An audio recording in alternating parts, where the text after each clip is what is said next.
मंत्रालयामध्ये धनगर समाजाच्या विविध प्रश्नांच्या संदर्भात एक महत्त्वाची बैठक पार पडली।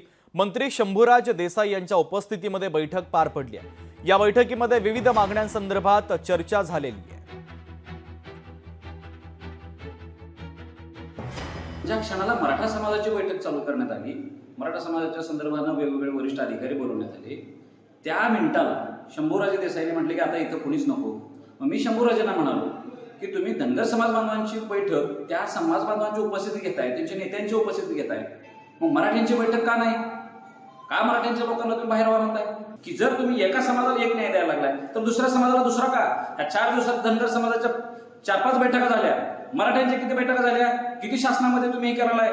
मी मान्य एकनाथजी शिंदे साहेबांना सुद्धा विनंती करतो, आव्हान करतो, तुम्ही चांगलं काम करताय, पण असले शंभूराज देसाईंसारख्या जर मंत्री महोदय मराठ्यांवर जर अन्याय करत असतील आणि आमच्यावर जर काही तुझा भाव करत असतील तर हे आम्ही खपून घेणार नाही। तुमचा पक्ष तुम्ही सगळं तुम्हाला लगलाव असतो।